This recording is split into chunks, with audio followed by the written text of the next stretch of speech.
Hola, ¿qué tal amigos? Muy buenas, mi nombre es Dante Trujillo. Bienvenidos todos a esta edición número 12, ya de Puesto de Confianza, un sencillo pero pundonoroso programa de conversación que empecé a principios de junio y cuyo objetivo primordial es escuchar lo que tienen que decir los investigadores, creadores y especialistas en diversos campos para, si no terminar de comprender, al menos estar mejor parados en la orilla y enfrentar así este tsunami que es la pandemia del COVID-19. Hoy es viernes 21 de agosto del 2020 y si bien ha bajado un poco el ritmo diario de decesos, el número oficial de peruanos muertos por causa del coronavirus es ya de 26.834. Si quieren visualizar esa cantidad, pues si pusiéramos a todas esas personas a hacer una formación manteniendo el 1,5 metros recomendado en el distanciamiento social, esa fila ocuparía toda la Costa Verde, de La Perla hasta Chorrillos, de ida y de vuelta. Esa es una imagen de 26.834 compatriotas fallecidos, para hablar solo de cifras reconocidas aún por el gobierno. Como sabemos bien, aunque no tengamos las constancias, dicha cantidad bien podría, cuanto menos, duplicarse, ¿no? Cuando se sinceren los datos. Este programa, por eso, como todos, está dedicado a los que formarían esa fila mencionada y no pueden hacerlo simplemente porque ya no están con nosotros. A ellos y a quienes han perdido sus seres queridos, o, y quizá también, perdieron el trabajo, el ingreso diario, los estudios, la salud, la protección o las esperanzas en estos duros tiempos. Aquí creemos en la experiencia y en la sabiduría popular, y estas aconsejan plantarle cara a los problemas, porque la adversidad no suele irse sola. Así que estoy muy feliz de estar a punto de conversar con Hugo Ñopo, una de las voces más claras y sensatas que hemos podido escuchar y leer en estos tiempos pandémicos, en los que las contradicciones, las supersticiones, la confusión e incluso la falsedad han peleado su trozo de imperio, ¿no? Hugo recurre a la información, la procesa y la convierte en conocimiento propositivo. Si es que alguien al otro lado de la pantalla no lo conoce aún, cosa que me llamaría la atención, les contaré que antes de trabajar en temas de educación, mercados emergentes y desigualdad étnica y de género para distintas organizaciones internacionales y llegar a ser investigador principal de GRADE, mi invitado estudió matemáticas en la Universidad Católica e ingeniería de sistemas en la UNI, para luego cursar una maestría en economía matemática en el Instituto de Matemática Pura y Aplicada de Río de Janeiro, y doctorarse en economía por la Northwestern University. Como diría mi madre, y sin un tipo de ironía, un cráneo. Hola Hugo, ¿cómo estás? Y gracias por estar ahí y atender el llamado de este puesto de confianza. Hola Dante, buenos días. Una vez me leyeron eso, recuerdo, y me dijeron, oye, esto está más cultivado que un yogurt. Pero bueno, yo sabía, por supuesto, que eres matemático, pero la verdad es que me quedé impresionado de saber que habías estudiado matemática pura e ingeniería de sistemas en la uni. O sea, ¿qué es esto? Por no hablar de tus posgrados, ¿no? Eh, Vamos a hablar más adelante de esa vocación y esa formación matemática, que me interesa mucho, y yo sé que a ti más. Querido Hugo,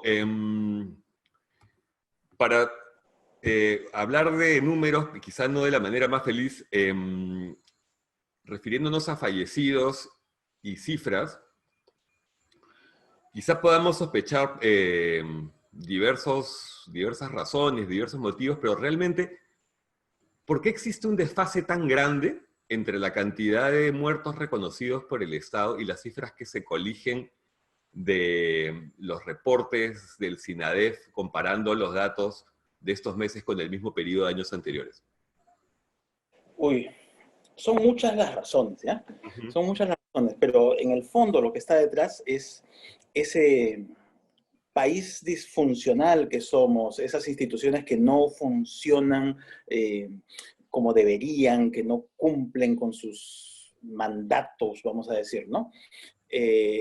Y además, una circunstancia en la que el número de muertos, lamentablemente, que estamos alcanzando, nos tiene desbordados, tiene desbordado al sistema de salud.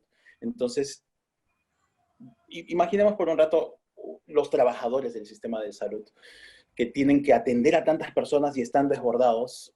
Pues si es que hay que poner algún esfuerzo, tendría que ser en salvar a la próxima persona que, entre comillas, es salvable, que de repente hacer registros administrativos, burocráticos, ¿no?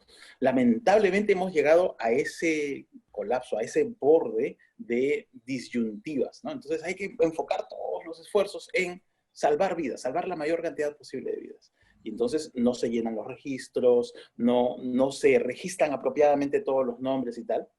Pero por otro lado está el contador del SINADEF, que sí puede, pues, llevar cuenta de todo, porque esa es su única función, su función central. Entonces, ahí sí se puede hacer un conteo mucho más exhaustivo, preciso, con menor margen de error, ¿no? Y entonces ahí las discrepancias. En defensa de este sistema y del Estado y de cómo funcionan las cosas, podemos decir que el exceso de muertes, las discrepancias entre estos dos registros, el médico y el de defunciones, se da en todos lados, ¿ya? En mayor o menor medida. Aunque también hay que decir que aquí las discrepancias son unas de las más grandes, pues, que encontramos en el mundo, lamentablemente. Uh-huh. Uh-huh. Pero, ¿esas discrepancias tú crees que llegue un momento en que puedan sincerarse? O sea, en que puedan sincerarse, si no al 100%, por lo menos. Lo que pasa es que yo me temo que mientras más pase el tiempo, más difícil sea. Claro. Sí. Yo dudo que se sinceren al 100%. O sea, yo que estoy tan acostumbrado a trabajar con datos, le tengo menos temor o menos terror al margen de error. El margen de error existe y está ahí siempre en toda medición que tú hagas, ¿ya? Lamentablemente está ahí. Solo que en este caso estamos hablando de una cosa ultra delicada. Personas muertas, fallecidos. Pero está ahí, pues, ¿no? De repente el ejemplo que tenemos como sociedad reciente de un conteo de muertos con márgenes de error así de amplios es el que tuvimos en la época de la violencia, ¿no? Se registraron con nombres y apellidos en una base de datos entre 20 y 30 mil personas fallecidas. Pero a partir de ahí se estima que hay un número mucho mayor de personas fallecidas. Hay una discrepancia nuevamente entre el registro oficial, aquello que puede estar en el papelito, en la base de datos, formalmente hablando, y lo que se cree puede ser. Aquí la situación es ligeramente distinta. Estamos hablando de dos registros y la discrepancia de dos registros. Pero el margen de error siempre está ahí, siempre va a estar ahí. Así funcionan las estadísticas, lamentablemente. Pero sí, en el tiempo vamos a ir acortando las brechas, vamos a ir acortando esas brechas entre uno y otro registro.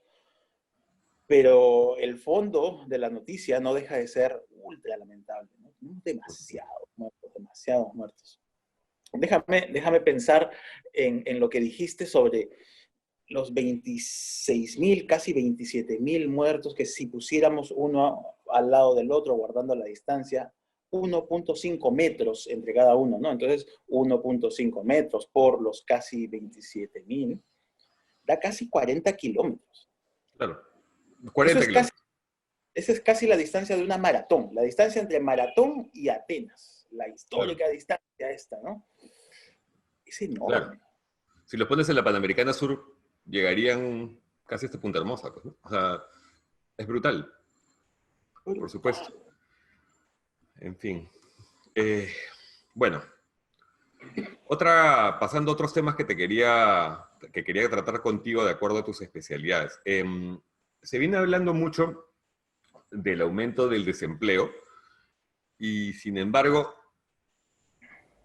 durante los que suponíamos que eran los años dorados del modelo neoliberal nacional, se nos vendió la idea del emprendedurismo, de que somos un país de gente recursera, mil oficios, capaz de hacerse a sí misma casi solo con el poder de su voluntad, ¿no?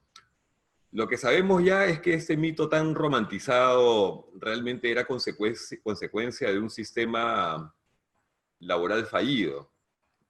Comenzamos a llamar entonces emprendedor a los autoempleados, al taxista que fue despedido del banco, a la obrera que tuvo que ponerse a vender frunas, al ingeniero que daba clases de ciencias, todos eran emprendedores, ¿no? Es decir, que casi idealizamos la precariedad, ¿no? Con el resultado de que ya conocemos bien, de un 70% de informalidad, lo que, entre otras cosas, explica la catástrofe económica que nos ha caído encima. Hugo, ¿cómo comenzamos a enfilar el largo camino de la formalidad laboral? Porque doy por hecho que la productividad de las empresas está en caída y con ella la necesidad de mano de obra, ¿no? Entonces, ¿cómo empezar a formalizar a la gente? Qué pregunta tan difícil. Es re difícil. Mira, súper fácil de denunciar cómo formalizar, dos palabras, pero súper difícil de hacer. Nosotros llevamos décadas con estos niveles tan altos de informalidad y no somos los únicos, ¿ya? Nuevamente, de repente somos los que más informalidad tenemos, solo después de Bolivia, de repente de algún otro país por ahí. Pero es un problema ya endémico de toda la región, de gran parte del mundo en desarrollo. Como bien decías en el preámbulo, creíamos que con el crecimiento y la modernidad íbamos a reducir la informalidad y eso casi no ha pasado. Pasó muy poquito, bajamos de 80 a 70% de informalidad.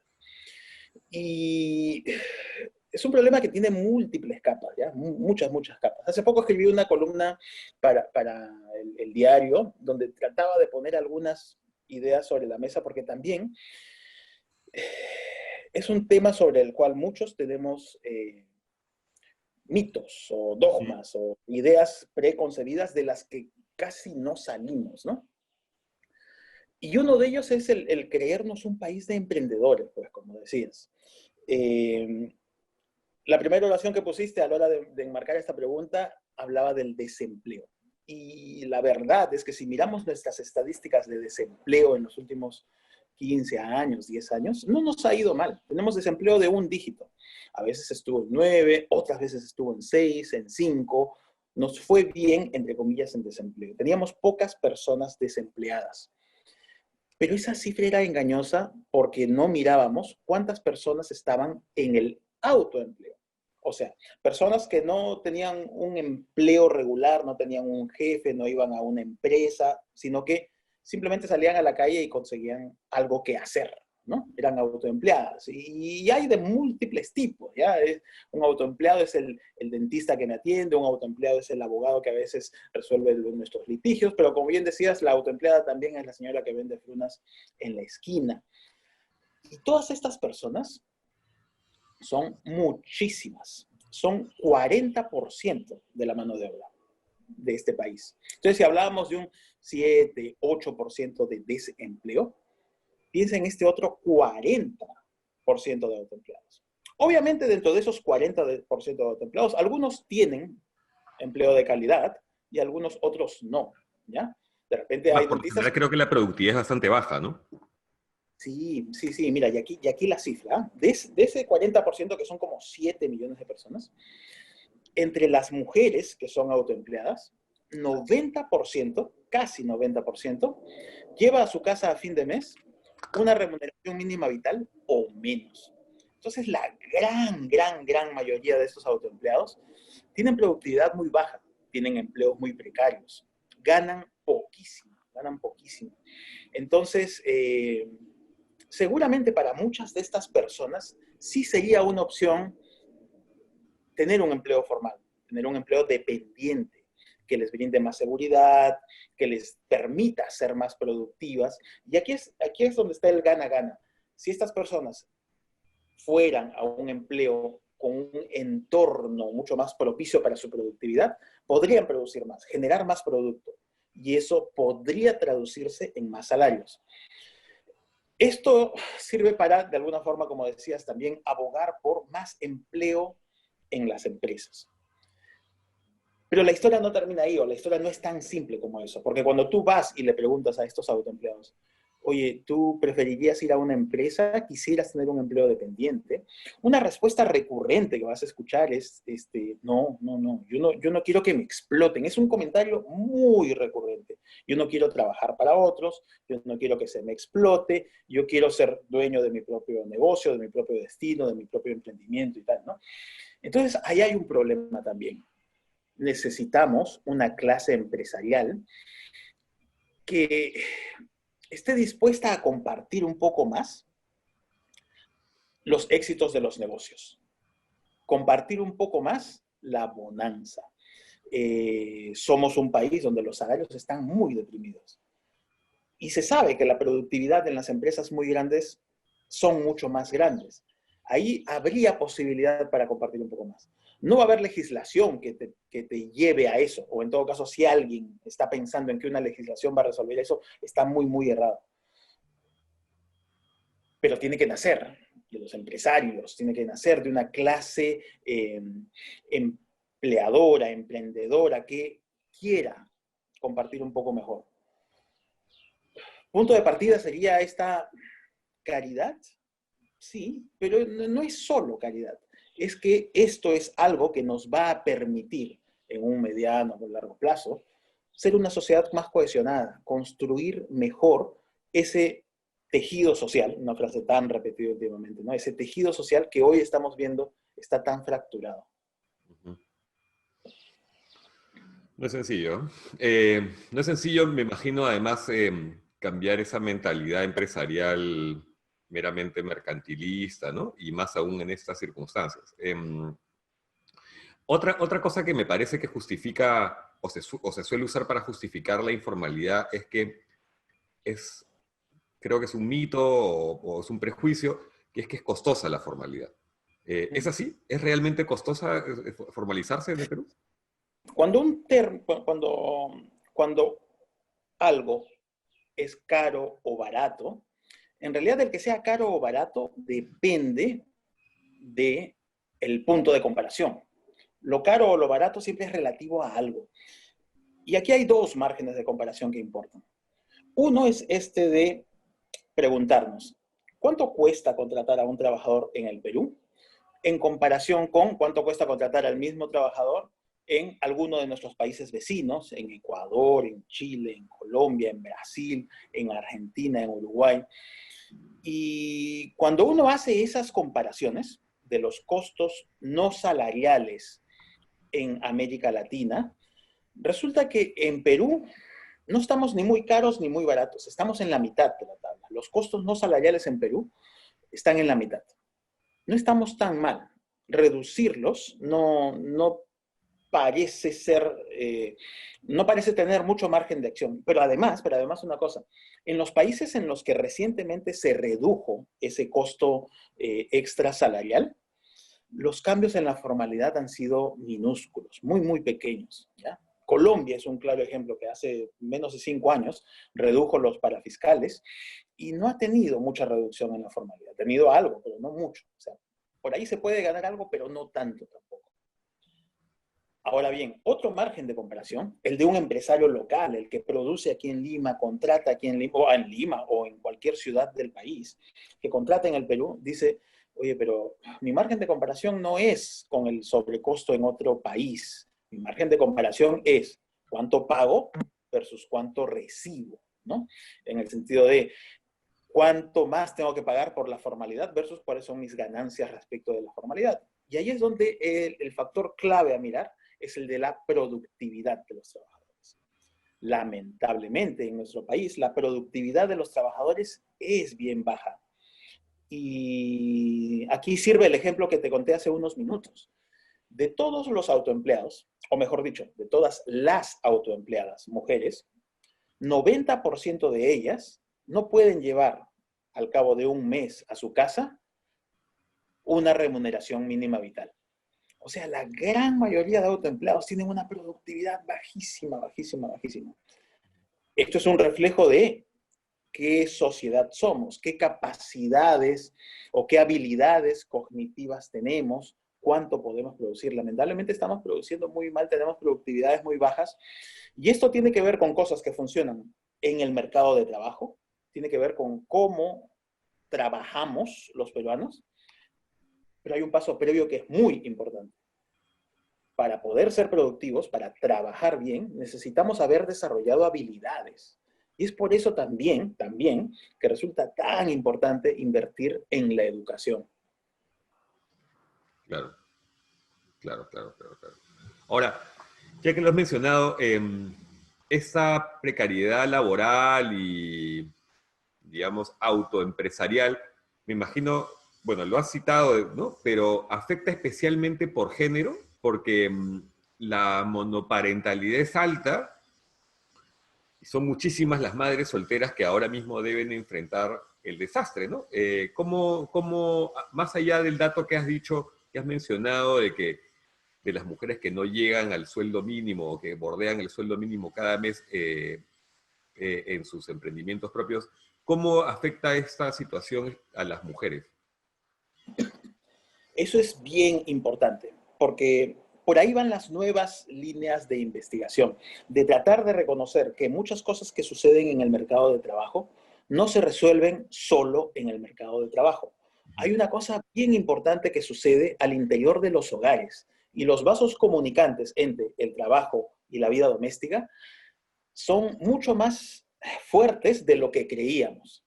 Y ahora justamente en medio de la pandemia nos estamos dando mucho más cuenta, ¿no? Ahora que la frontera entre trabajo y vida doméstica se va diluyendo, esto debería quedar mucho más claro. Y sí, tiene mucho que ver, porque mira, las mujeres tienen una incidencia muchísimo más alta que los hombres de trabajo a tiempo parcial. Según la Convención de la OIT, se define como trabajo a tiempo parcial trabajar 30 horas por semana o menos. Ya. Entonces, para las mujeres esto es mucho más alto. Las mujeres salen a trabajar, pero no pueden trabajar a tiempo parcial. Y no pueden porque tienen responsabilidades dentro de su casa, tienen responsabilidades en el hogar. Y entonces necesitan, aquí la palabra clave es esa, necesitan flexibilidad. Ahora, necesitan esa flexibilidad, pero esa flexibilidad viene a un costo en el mercado del trabajo. El costo que tienen que pagar las mujeres por esa flexibilidad es justamente trabajar menos y ganar menos. Por eso es que son 90% las mujeres que reciben menos del salario mínimo en el trabajo independiente. Son 50% los hombres que en el trabajo independiente reciben menos del salario mínimo. Hay diferencias de género. Hay diferencias de género que son bien importantes y, como te digo, tiene que ver con esto, de las responsabilidades dentro de casa. Las mujeres necesitan más flexibilidad para trabajar que los hombres, y esa flexibilidad viene a un costo.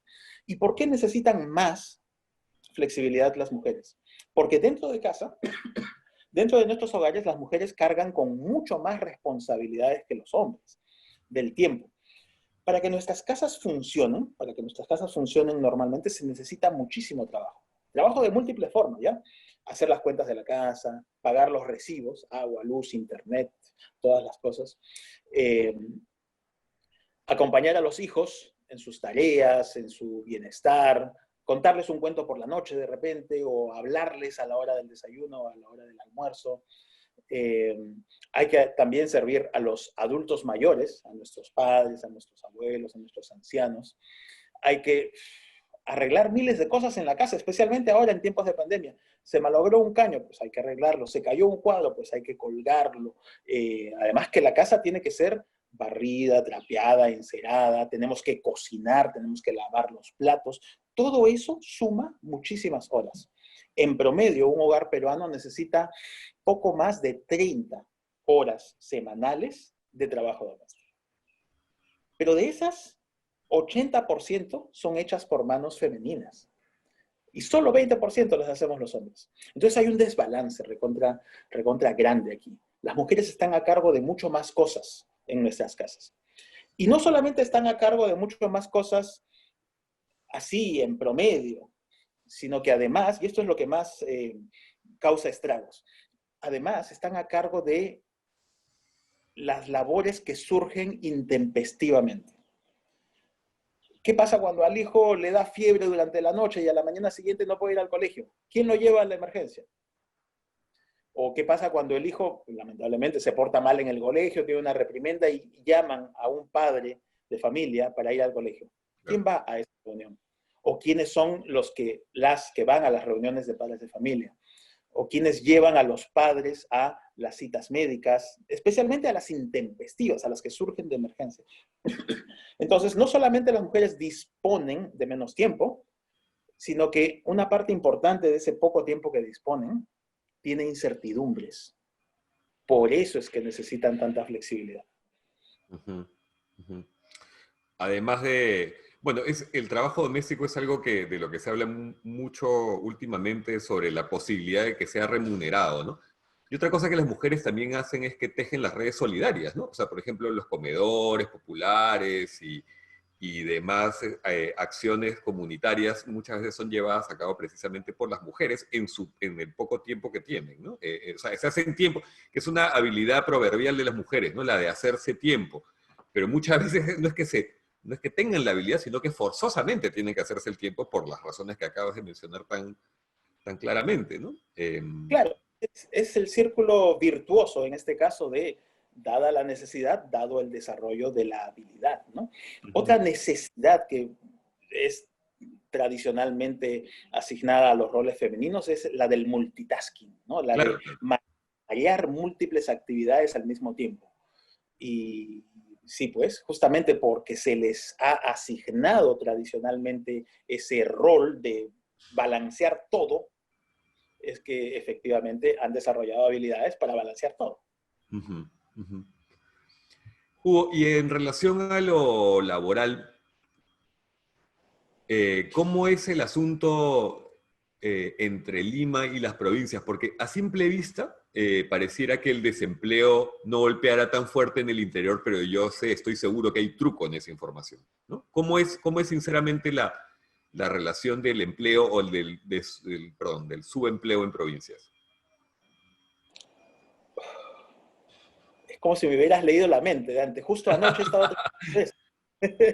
Tenemos que decirle a quienes están al otro lado de la pantalla que hemos preparado todo esto antes, ya hemos hecho un guión Pero es que anoche estaba trabajando ese tema porque, mira, las primeras estadísticas que salieron decían que el empleo en Lima había caído más de 55%.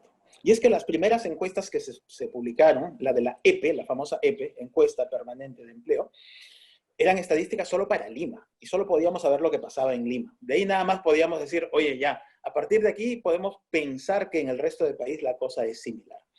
Resulta que la semana que pasó salió la ENAJO, la Encuesta Nacional de Hogares. Ujú. Y la encuesta nacional de hogares nos ha dicho que, oye, no, un ratito, no, lo que pasa en Lima no es reflejo, espejo, similar a lo que pasa en el resto del país. En el resto del país están pasando cosas distintas. Y aquí, déjame poner una distinción de tres ámbitos geográficos. Lima, las otras ciudades del país, pero aún zonas urbanas, y un tercer bloque que sería entonces ya el Perú rural, ¿ya? Ujú. Entonces, lo que viene pasando en Lima sí se parece a lo que viene pasando en otras ciudades del país. O sea, todas las urbes más o menos se parecen. Una caída enorme del empleo, 50 y tantos %, que es mucho más fuerte en las mujeres y es mucho más fuerte especialmente en los jóvenes. Después podemos hablar un poco más del Por problema de supuesto. los jóvenes.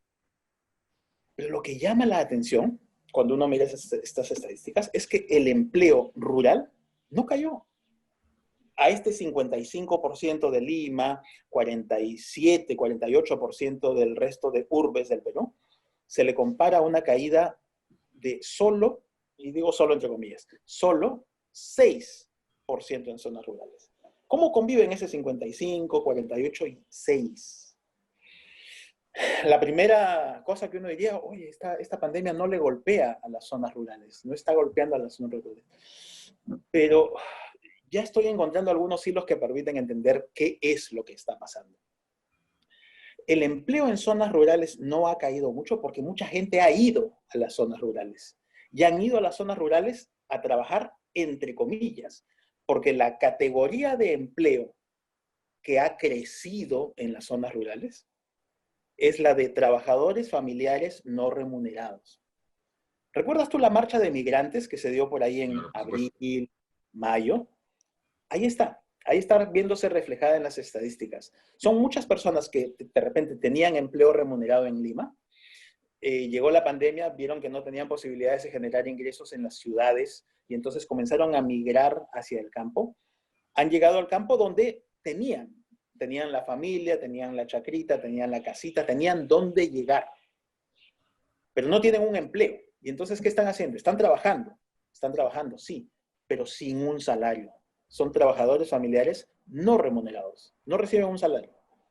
Entonces, mira cómo a veces, muchas veces, las estadísticas de empleo o las estadísticas laborales pueden ser engañosas, pueden ser de primera mano, prima facie, imprecisas. Hay que darles la vuelta de tuerca, hay que entender los fenómenos, entender los procesos que están detrás de ellas. Y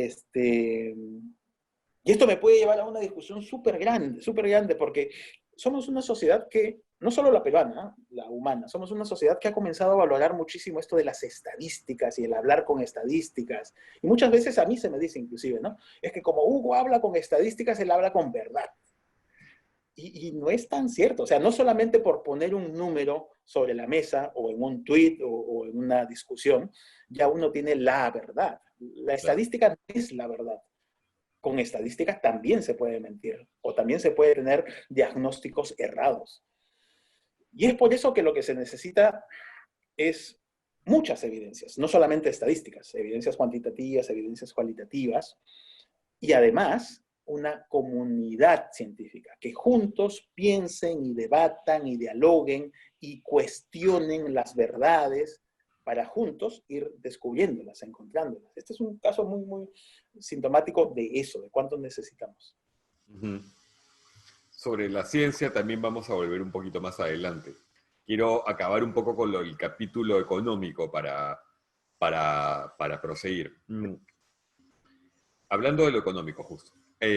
Has dicho que otro ingrediente de la fórmula del fracaso económico, porque ya podemos hablar de un fracaso económico, ha sido quedarnos, sobre todo durante los primeros meses de la cuarentena, de la pandemia y de la cuarentena, vamos, en la falsa disyuntiva entre trabajar y sobrevivir al virus, cuando lo que debió plantearse era cómo sobrevivir en el presente y cómo hacerlo en el futuro. ¿Puedes, por favor, explicar un poco más esta idea tan interesante? Sí, sí, es una idea muy interesante y tengo que también decir que no puedo reclamar su autoría. La manera esta de pensar es de un investigador catalán, profesor en Columbia University en Nueva York, se llama Xavier Sala y Martín.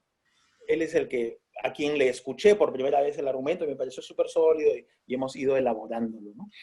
Claro, es que la disyuntiva salud-economía, o cuando se dice la salud o la economía, se presenta como una disyuntiva. Y ahí hay un problema, es que no deberían ser disyuntivas, menos aún en una economía como la nuestra, donde no podemos darnos ese lujo de pensar disyuntivamente, ¿no? Y cuando se habla de salud y economía, se habla de sobrevivir hoy, sobrevivirle hoy al virus, pero si descuidamos la economía, no vamos a sobrevivir en el futuro, no vamos a tener la manera de generar los ingresos. Entonces, en lugar de plantearlo como una pugna o un trade-off salud-economía, hay que plantearlo como sobrevivir hoy y sobrevivir en el futuro. Planteándolo de esa manera queda mucho más claro que no es una cuestión de elegir. Nosotros no queremos sobrevivir hoy para no sobrevivir en el futuro, ni viceversa. No, nosotros queremos sobrevivir hoy y sobrevivir en el futuro. Entonces, por eso es que queremos hacer una magnífica combinación, la mejor combinación posible entre las políticas sanitarias y las políticas económicas.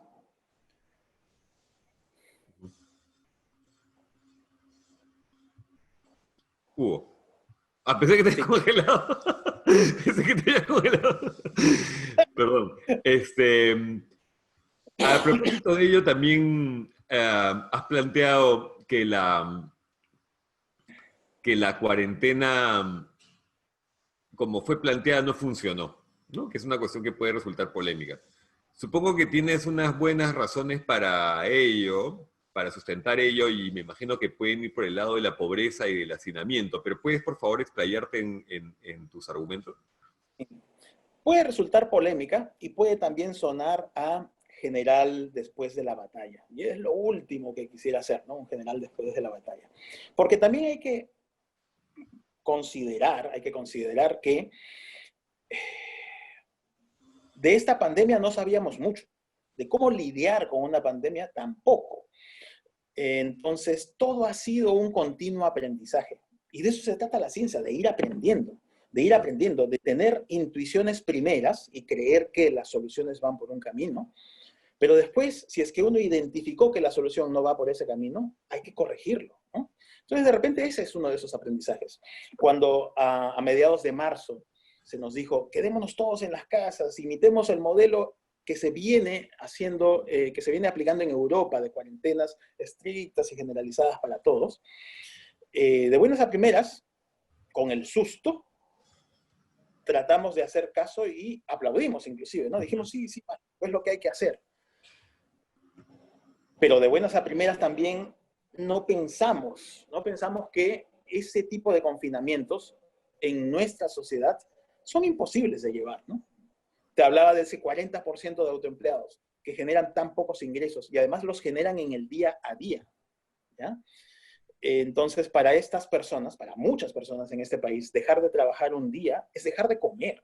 Claro. Entonces, no se puede dejar de trabajar, no se puede no salir.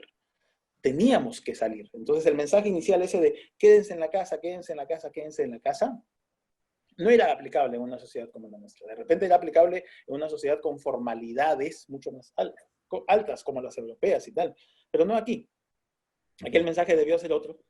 Pero es fácil decirlo hoy y no haberlo dicho el 15 de marzo. Nuevamente, no quiero sonar a general después de la batalla. Hoy estamos entendiendo que ya eso no es posible. Necesitamos sincerar eso y permitir salir.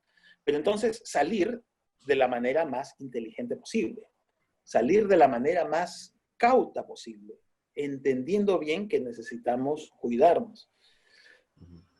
Y aquí otra vez, Dante, voy a ser repetitivo, pero es que esta es otra de mis convicciones, ¿eh? Yo estoy súper convencido acerca de cuánto necesitamos invertir en educación y cuán tan mal parados estábamos frente a esta pandemia para enfrentar esto en el margen educativo, ¿ya? Porque mira, te digo, necesitamos salir, necesitamos poder salir y salir de una manera inteligente. ¿Qué significa esto? ¿Cuál es el germen, el núcleo de esa salida inteligente? Que todos interioricemos este concepto llamado distancia social. Tú te referiste a 1,5 metros de distancia. Preguntémonos cuántos peruanos pueden intuir qué significa 1,5 metros. No muchos, lamentablemente, porque nos falta una formación, una educación, en este caso científica, pero científica muy empírica, muy básica, muy sencilla. Claro. Pero el concepto de distancias sociales, estar a 1,5 metros de distancia uno con el otro, llevar una mascarilla, no saludarnos de besito, ni de mano, ni de abrazo, ni de nada, sino, pues, a lo mucho darnos el codo. Cada vez que se llega a un recinto, seguir un protocolo de limpieza, lavarnos las manos frecuentemente, no tocarnos la cara con mucha frecuencia, y la lista puede seguir. Entonces es una lista de 8, 9, 10 ítems, en una sociedad donde la capacidad de comprensión lectora es limitada. Ya nos lo dijeron las pruebas PISA. Y así como la capacidad de comprensión lectora es limitada, muy probablemente también la capacidad de comprensión oral es limitada, van de la mano. Entonces, ¿cómo transmites la información de mantengamos la distancia social con todos estos elementos en una sociedad con capacidad de comprensión lectora y oral tan bajas? Nuevamente, nos tomó mal parados la pandemia. Teníamos que haber invertido muchísimo más en educación y no lo hicimos. De acuerdo. Sí, yo también creo que la madre del cordero es la educación. Ya repito, abordaremos más adelante. Pero refiriéndonos a la distancia social, me da pie a preguntarte lo siguiente. El presidente Vizcarra habló ayer y principalmente anunció dos cosas. La primera es la próxima entrega de bonos de ayuda social que beneficiarían a unos 9 millones de hogares nacionales, ¿no? Sin embargo, ya sabemos lo que ocurrió la primera vez que esto pasó, porque gracias a la cultura de la informalidad que hemos mencionado ya, la gente del Perú está poco o nada bancarizada, ¿no? El presidente ha dicho que se creará, esto es una buena noticia, ojalá que progrese más pronto de lo esperado, una cuenta DNI para universalizar las prestaciones bancarias. Pero, por tanto, la plata se entregará en, lo cito, él sugería estadios y colegios para evitar precisamente la aglomeración. Pero ¿cómo crees que se puede evitar ese desmadre, Hugo, y una ola nueva de contagios? Si es que cuando se ejecute esta entrega de bonos. Es bien difícil, ¿no? Es bien difícil. La logística, la única logística que más o menos conocemos como sociedad parecida a esta es la logística de las elecciones. Ujú. Y entonces, si habría que sugerir algo para cómo implementar esto, habría que pensar en eso, en esas logísticas de las elecciones, cuando Ujú. nos juntamos todos los peruanos a ir a mesas de votación y tal. Pero aún así, si tú recuerdas cómo son las logísticas de las elecciones, probablemente ahí no haya mucho margen para respetar estrictamente las distancias sociales. Claro. Vamos a tener que pensar en eso, pero extender el concepto. Y usar de repente más colegios, más parques, más estadios, más espacios para que podamos mantener una distancia social. Pero esto requiere no solamente más infraestructura, sino además mucho más funcionarios, mucho más personas trabajando en esto. Y es aquí donde entonces se requiere ya pensar en que no solamente el aparato del Estado va a resolver esto, porque el aparato del Estado va a ser insuficiente para todo lo que se necesita hacer. Ujú. Ya es momento de llamar a voluntariados Exacto, pienso lo mismo. Se puede hacer una sinergia organizados. con Proyecto Bicentenario y con estos voluntariados que está organizando Bicentenario, por ejemplo, ¿no? Que son miles de personas, ¿no? Exactamente, pero creo que estamos alineados porque no basta con voluntades, ¿ya? No basta con buenas voluntades, no basta con decir, ah, sí, yo te amo Perú y yo voy. No, no basta con eso. Hay que tener un cuerpo voluntariado organizado. Porque otra de las cosas que nos está enseñando esta pandemia es que la organización es clave. El cohesionar, el tener una sociedad cohesionada es importante. Y esto es bien interesante porque también en los últimos años, en los últimos 20, 30 años, teníamos el mensaje este que nos hablaba mucho del emprendedurismo, del individualismo, de la sobrevivencia de las especies, una suerte de darwinismo aquí, compitamos, compitamos, compitamos, que eso nos hace bien. Y ahora llegó la pandemia y lo que está poniendo muy, muy sobre la mesa es, ya Que no hay compitamos, sí, tejido.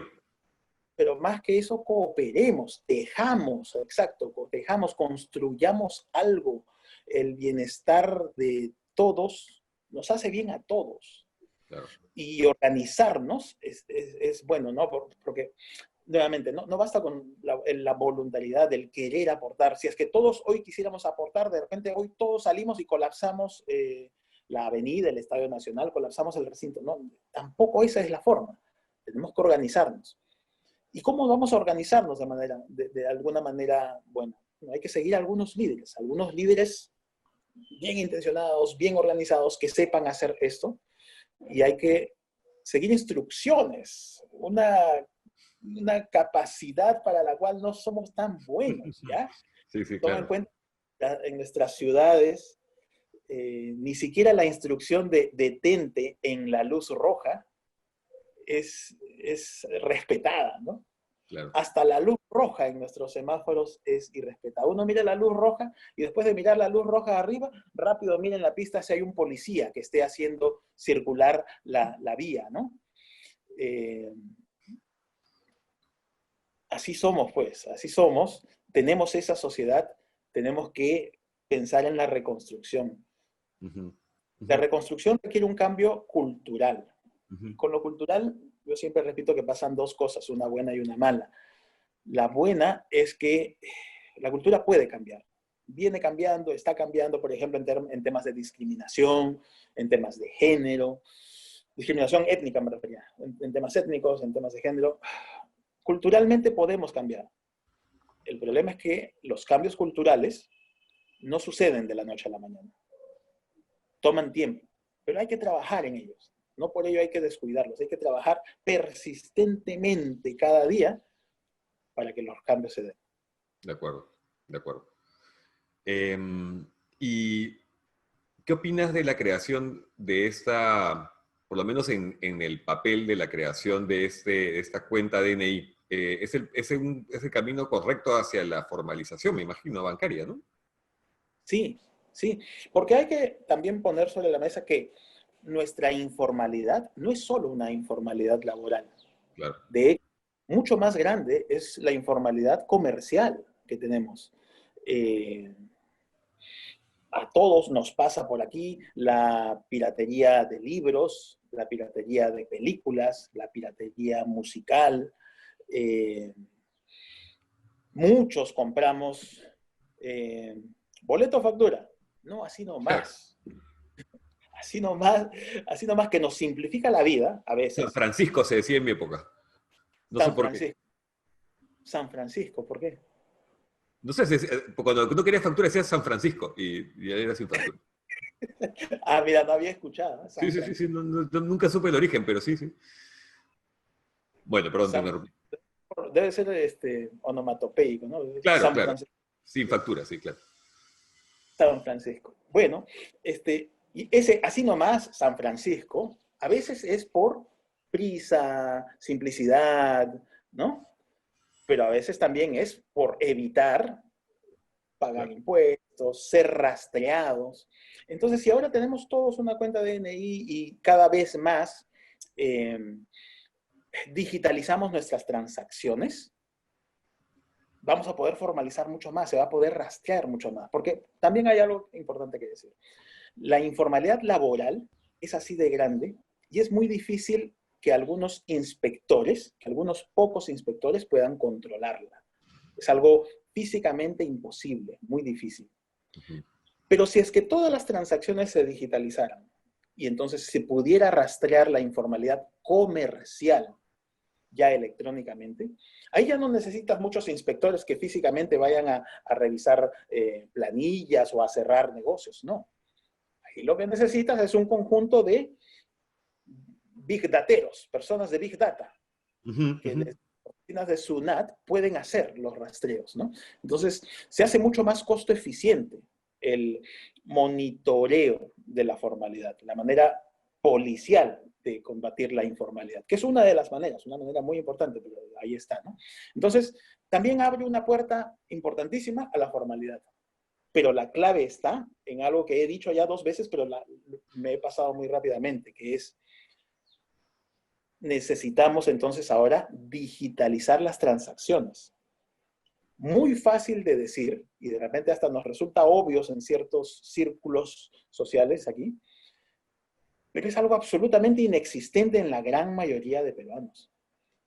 El porcentaje de personas que hacen transacciones electrónicas es bajísimo. Se mide con un dígito. Es a veces 9% según cómo lo midas, ¿no? A veces 9%, a veces Wow, 6%, a veces 2%, pero se wow. mide siempre con un solo dígito.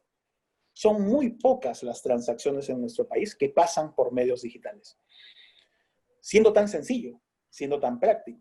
Y Ujú, entonces ahora, si es que todos con un DNI simplemente pudieran tener una cuenta y pudieran hacer transacciones con el teléfono, con un Yape, mi Luquita, alguno de estos ujú, productos, ujú. tendríamos un potencial enorme, un potencial enorme. Pero nuevamente, esto pasa por un cambio de cultura, un cambio cultural, que todos nos acostumbremos a hacer mucho más transacciones usando el teléfono. Ujú, ujú. Sí, porque como dices, las condiciones están dadas. Me parece que el aparato bancario está ofreciendo, como tú has mencionado ya, Peluquita, todas esas alternativas que en realidad sí son sencillas, ¿no? Y que permitirían que una persona en cualquier parte del Perú, en casi cualquier circunstancia, salvo, por supuesto, pues donde el Internet no llega, etcétera, se puedan formalizar, lo que ayudaría en muchísimos sentidos, ¿no es cierto? Por ejemplo, lo del bono, sin ir muy lejos, ¿no? Pero en cuántas cosas más sería de inmensa utilidad. Es una cuestión cultural, es un paradigma que me imagino que hay que trabajar, ¿no? Ibas a decir algo, creo. Entonces, mira, te voy a decir una cosa más, Dante, porque son sencillas, pero no son baratas, ¿ya? No, no son costo efectivas. Cada Ujú, uno de los principales bancos del país puede operar con sus clientes para quienes el margen costo-beneficio da, ujú. pero esto no va a llegar ni a un tercio del país, va a llegar a algunos millones de usuarios, 6 Ajá. millones, 8 millones, 10 millones, en un país de más de 30 millones. Entonces, hay algo así como 20 millones de personas que no son negocio, pues, para un banco. Un banco perdería si es que les da una de estas cuentas, porque el costo de mantenerlas, de monitorearlas, de reportar a la Superintendencia de Banco y Seguros, etcétera, es muy alto. Entonces es para un grueso de la población donde ningún agente privado va a poder, en un margen de competencia de mercado, hacerlo. Por eso es que es tan importante la participación pública, la participación Correcto. de un banco de la nación que provea esos servicios básicos para todos, Ujú, sobre lo cual puede montar lo demás. ujú, ujú, ujú. Vale. Dije que el presidente hizo dos anuncios importantes. Uno ya lo mencionamos y el segundo fue que, otra vez para pisar la polémica, contra lo que suponen muchos, él sostiene que la vacuna estará más pronto que tarde. Llegó a decir en un momento, en unos 4 meses. ¿Ya? Dijo también 6, 8, pero en un momento llegó a decir quizá 4. Y que ya comenzaron las negociaciones para su compra y posterior distribución, por supuesto, pero que ya se habían comenzado las conversaciones para comprar en diferentes países, laboratorios, etc. Tengo dos preguntas al respecto, Hugo. Uno, ¿eso es posible? Eh, Quiero decir, ¿estará realmente la vacuna dentro de unos meses? Le pregunto al científico ñopo, ¿no? ¿Y esta llegará al toque al país? ¿Es tan posible eso? Sí. Ojalá yo fuera igual de optimista con el presidente. Pero si es que algo le pudiera recomendar eventualmente, también le recomendaría ser un poquito cauto, también a la luz de una falla reciente, de un error reciente. Recordarás que hace 3 o 4 meses se nos prometió 1 millón de tablets para los estudiantes en zonas rurales. Y se nos dijo que para fiestas patrias las tablets iban a estar en manos de nuestros estudiantes. Correcto. Y eso no sucedió. Y hoy se nos está prometiendo que van a haber vacunas en los, no sé, en los brazos de no sé cuántas personas. A la luz de los fallos recientes, no quiero ser pinchaglobos ni maletero tampoco, pero a la luz de los fallos recientes habría que ser un poquito más cautos. Habría que ser un poquito más cautos con este tipo de promesas, con este tipo de esperanzas, sobre todo en este momento tan incierto donde todos tratamos de aferrarnos a algo. No hay que jugar con la esperanza de la gente, o no hay que arriesgar, no voy a usar el verbo jugar, quitemos el verbo jugar, no hay que arriesgarnos eh, tocándole la esperanza a la gente. Ujú. Y entonces ahora te digo, no hay vacuna todavía, ninguna vacuna está lista, ¿ya? Se están avanzando los tests, los trials, y por otro lado, en paralelo, las industrias están avanzando los métodos de producción, los procesos, lo que nos permitiría, una vez que la vacuna esté lista, producir muchísimo y avanzar, ¿no? Pero este planeta tiene muchos habitantes, demasiados, muchísimos. No hay capacidad industrial para producir todas esas vacunas para todos los habitantes. Y ahora te voy a hablar de un orden en el mundo que lamentablemente nos pone últimos en la fila. Porque ¿quiénes van a ser los primeros que van a comprar las vacunas? Los ricos. Los países ricos. Y es lo mismo que nos pasó con las pruebas moleculares y con muchos insumos sanitarios al inicio de la pandemia. Si en marzo tú querías salir a comprar pruebas moleculares, no había. Por eso es que compramos pruebas rápidas, Ujú. ¿no? Ya nos pasó. Va a volver a pasar. Cuando las vacunas estén, los primeros que puedan comprar van a ser los países ricos. Y entonces los países ricos van a comenzar a comprar, a comprar, a comprar, a comprar, a comprar. Y ahí se van a acordar. Uy, también existen los no ricos, ¿no? Los países ricos van a decir, oye, sí, ¿verdad? También existen los no ricos, ¿no? Sí, pues sí, sí, sí. Hay que darle ayuda a los no ricos. ¿A quiénes le vamos a dar ayuda? Al otro extremo de la distribución, a los más pobres. Aid for Africa. Vamos a darle vacunas a África, a la India, a los lugares más pobres del planeta. Y entonces, mira, primeros en la fila van a ser los más ricos.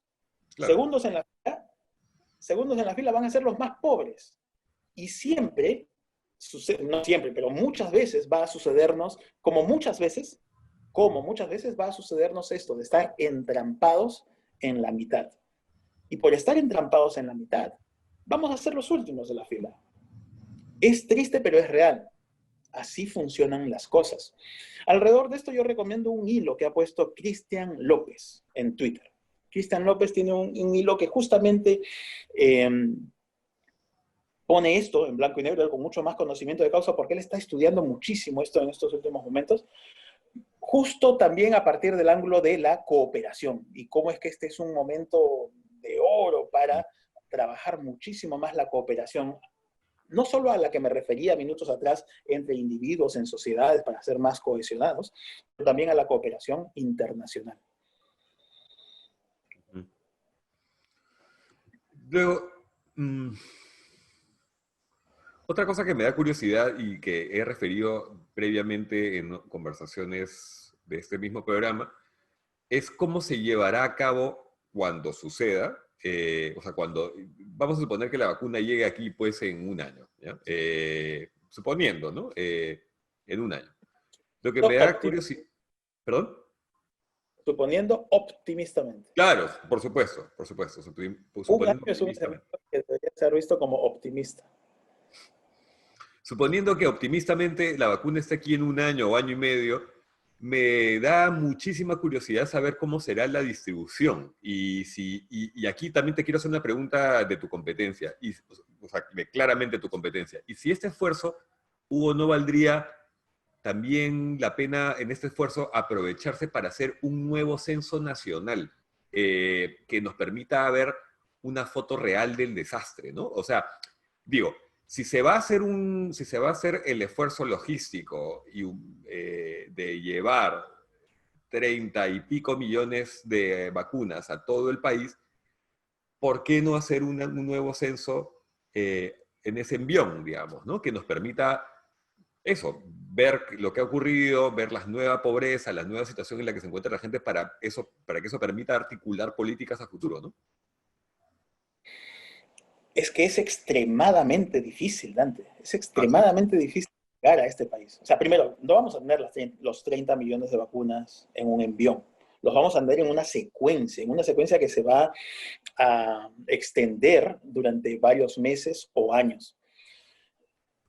Y bueno, te puedo poner como contraejemplo. Cuando quisimos llegar a toda la población, un año atrás, año y medio atrás, cuando quisimos llegar a toda la población con simplemente una encuesta, ¿no? Una encuesta impresa o en unas tablets, me refiero al censo del 2017,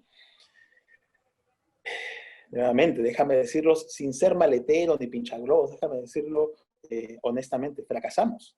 Nuestro censo 2017 no tiene los estándares que deberíamos. Tuvo demasiado subregistro, demasiadas omisiones. No pudimos hacer siquiera bien el censo. Menos aún vamos a poder hacer bien toda la vacunación y sobre eso montar un censo.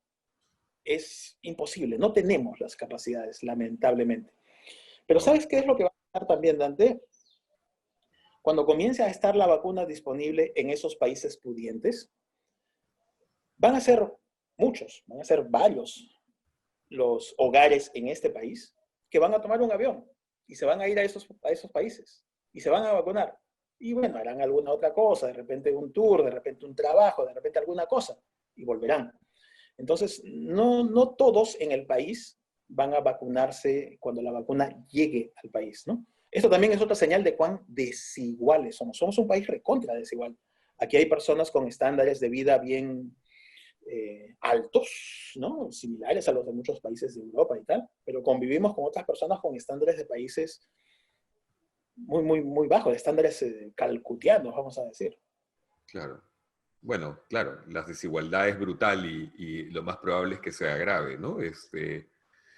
Harari habla bastante de eso, ¿no? De cómo el futuro va a incrementar las desigualdades entre los que tengan dinero y puedan comprar una mejor salud sin haber pensado nunca en la pandemia o en esta pandemia y los que no puedan pagarse una salud de calidad en el futuro, ¿no? Estoy de acuerdo contigo en que muy probablemente agrave esa situación, esa brecha. Otro asunto que sé que te interesa especialmente, Hugo, es el de los jóvenes, ¿no? Que si bien no son la población en mayor riesgo vital ahora mismo, sí son quienes heredarán las ruinas de este terremoto, ¿no? Y más allá de lo que puede afectar a toda una generación, comenzar la adultez así y del impacto aún insospechado que pueda tener sobre las relaciones sociales y los afectos, que es un tema que a mí me preocupa, si es que has seguido este programa. Aquí se van a abrir dos grandes cañones que costará atravesar, ¿no? En relación con los jóvenes. Uno es el abandono estudiantil y el otro es el acceso al mercado laboral. ¿Qué tan arduo será ese camino y qué podemos hacer para aligerar la carga de los chicos? Haciendo preguntas amplias, ¿sabes? Que yo sé que son fáciles de hacer y difíciles de contestar. Y además fácil de deprimirse después de la respuesta. Sí, pero volviendo a la idea inicial, es mejor darle cara que esconderlas, ¿no? Sí, sí. Mira, la deserción. Lo que las investigaciones dicen es que la gente no deserta de la noche a la mañana, ¿ya? La deserción es un proceso. O sea, no es que tú un día te levantas de la cama y dices, al colegio no voy más. No, eso no. Eso sucede de a pocos, ¿ya? Eh, y sucede porque las personas o los estudiantes comienzan a ver que no están al ritmo medio de su clase, no tienen las habilidades que el resto de estudiantes tienen, se sienten rezagados y entonces se van. Y entonces hablemos de los rezagos de los estudiantes, cuán desfasados pueden estar de la escuela. Yo no sé si tú recuerdas cuando ibas al colegio y entonces en diciembre salías de vacaciones y en marzo volvías al colegio, en marzo o en abril, volvías al colegio y los primeros días de clases no te sentías muy listo para escribir, para comenzar el año. Es más, algo tan sencillo como escribir se te hacía difícil, uno perdía la motricidad, perdía las habilidades. Uh-huh. Esto está documentado en la literatura, es lo que se llama el efecto de verano. Uh-huh. ¿Ya? Después de los veranos las personas tienen un decaimiento en las habilidades. Ahora pensemos en nuestros estudiantes. Salieron del colegio en diciembre de 2019. De alguna manera, entre que entraron y no entraron al colegio en marzo de 2020, tuvieron de repente 1 o 2 semanas de clases, pero no más. Y sabemos siempre que los inicios no son muy claros y tal, ¿no? Y ahora ya llevan 8. Tuve que mirar el calendario para acordarme el número de este mes. 8. Llevan 8 meses sin haber estado en las aulas. El detrimento de sus habilidades cognitivas seguramente es grande, seguramente es enorme. Deben haber retrocedido en aprendizajes, deben haber retrocedido en años de escolaridad. Entonces, cuando vuelvan a la escuela, muchos de estos estudiantes van a sentarse, mirar al profesor y estar perdidos, lamentablemente, ¿no? Sentirse perdidos, sentirse Claro. perdidos. Se van a sentir perdidos, además llevando en las espaldas una situación socioeconómica, familiar dura, difícil. Y ese es el túnel que los va a llevar a la deserción, ¿no? Lamentablemente van a haber deserciones importantes si es que no hacemos cosas. ¿Qué se puede hacer? Programas remediales en la escuela, acompañamientos, unos profesores sensibilizados para entender esa nueva realidad de sus estudiantes.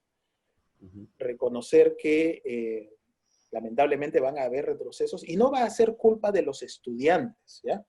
Porque aquí somos fáciles en victimizar a los otros, sucedió en la pandemia, ¿no? O apuntar a los otros, ¿no? Los culpables son ustedes que salen, que toman el micro, que no respetan la cuarentena. No va a ser raro que cuando vuelvan las clases los profesores culpen a sus estudiantes diciendo, oye, ¿qué hiciste todo este año? ¿Cómo Claro. perdiste tu tiempo? ¿Cómo lo desperdiciaste? Es tu culpa. Ojalá evitemos ese tipo de mensajes, este tipo de actitudes que lamentablemente son las que más probablemente van a suceder. Entonces ahí hay una acción del ministerio de trabajar muy bien con sus docentes, trabajar muy bien con sus docentes para que sean amigables en este tipo de sentidos, sabiendo que ese es el camino hacia evitar deserciones. Uh-huh. Este, hablando, eso es en cuanto a lo universitario, pero también te preguntaba cómo va a impactar y cómo podemos superar el tema del desempleo que van a enfrentar, o sea, la escasez de puestos de trabajo para no solamente profesionales, sino también para los jóvenes en general, que la van a ver súper difíciles, porque claro, hay un problema hay un círculo en general vicioso de demanda y de oferta laboral, pues, ¿no? Entonces, ¿qué les espera a esos chicos a nivel laboral y cómo y cuándo se podría, crees, superar ese cañón, como le llamé hace un momento? Claro, porque como te decía también en algunos minutos atrás, quienes más han perdido empleo son los jóvenes, ¿ya? Los que más perdieron empleo son los jóvenes y reinsertarse va a ser mucho más difícil, porque van a haber muchas otras personas con más experiencia tratando de ganarse los empleos para los que ellos van a competir. Entonces hay que ser muy, muy realistas, entendiendo que la empleabilidad juvenil va a ser muy difícil. Ahora, para las personas existen dos canales para acumulación de capital humano, básicamente. La educación y el empleo. Claro. Trabajando uno acumula capital humano, estudiando uno también acumula capital humano. Entonces, si el del empleo va a estar así de difícil, cuesta arriba, va a ser un cañón, como dices tú, nos queda apostar por este. Apostar por este, por un lado, tratando de evitar tanto como sea posible las deserciones, pero además ofreciéndoles a los jóvenes otras oportunidades de desarrollo de habilidades. Cursos cortos, entrenamientos prácticos, muchos de esos que felizmente van a poder ser transmitidos en la red. Ya las estadísticas dicen que los jóvenes estudiantes, sí tienen mucho acceso al Internet. Tienen accesos al Internet cercanos al 90%. No todo eso está garantizado dentro de sus hogares. Muchos de nuestros jóvenes acceden al Internet por cabinas, pero acceden. Y hay que llegar a ellos entonces con ofertas digitales de entrenamiento de múltiples formas, que sea un momento de acumular capital humano en el canal de la educación, ya que el otro canal del trabajo va a ser muy, muy difícil. Claro, claro, claro. Ahora sí, Además, hay perdón. otra cosa que te quiero ir citando la literatura, que dice, Sí. la literatura también tiene un conjunto de resultados que apuntan a el mejor predictor de la trayectoria laboral de las personas es la calidad de sus primeros empleos. ¿Ya? En los primeros empleos uno aprende un montón de cosas que no aprendió ni en la universidad ni en el colegio. Disciplina, ética de trabajo, el recibir y comunicar ideas, el hacer equipos, habilidades que no necesariamente se desarrollan en las aulas. El tener mentores, ganar experiencia hands-on, como se dice, ¿no? Entonces, la calidad de los primeros empleos es muy importante, mucho más de lo que creemos. Entonces, para algunos jóvenes puede ser mejor esperar un tiempito, en la medida de lo posible, claro, ¿no? Pero esperar un tiempito a encontrar mejores empleos, porque de la calidad de sus primeros empleos depende la trayectoria futura. Los impactos de largo plazo de esto van a ser enormes y van a tomar muchas décadas todavía. Hay que ser cautos. Sí, qué interesante lo que has dicho. Nunca lo había pensado. Hablando de la educación, en todo nivel, digamos, la pandemia ha desnudado, pues, el lamentable abandono que ha sufrido, acaso desde siempre, pues, la educación, ¿no? Y ahora sí, no te preocupes que no te voy a preguntar cómo transformar de fondo la educación, el sistema educativo, pero para alcanzar esos niveles que la patria requiere para salir adelante, digamos, ¿no? Porque claro, nos tomaría además todo el día o varios días, pero sí me gustaría, más acotadamente, esto lo digo porque tuve una conversación el fin de semana con un grupo de amigos y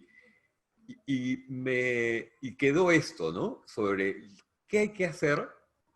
Vamos, todos estamos más o menos de acuerdo en que el punto de inflexión para un cambio, más allá de la inversión pública, más allá de la infraestructura, qué sé yo, pasa por los docentes, ¿no? En eso estaremos de acuerdo. Pero, ¿qué se puede hacer o sea, desde el gobierno, digamos? Ya no digo desde cada uno o el trabajo que puede hacer cada uno por mejorar, sino que se puede hacer en términos generales desde el gobierno para mejorar la carrera docente, que de alguna manera, además, por supuesto, guiaría esa revolución pedagógica, ¿no? Y que serían estos profesores que se están adaptando, muchas veces heroicos, ¿no? Estamos viendo algunos casos conmovedores, preciosos, de profesores que están detrás de sus alumnos, detrás de que sigan, que no desatiendan las clases, que no abandonen. Y estoy hablando en todos los niveles, ¿no? Tanto en las zonas más remotas como en las ciudades, ¿no? Ahora, junto a esos profesores comprometidos e inspirados e inspiradores, hay, lamentablemente, un porcentaje mayoritario de personas poco motivadas, mal pagadas, en muchos casos profundamente ignorantes, ¿no? ¿Qué hacer para cambiar eso? Repito, desde arriba. Ujú.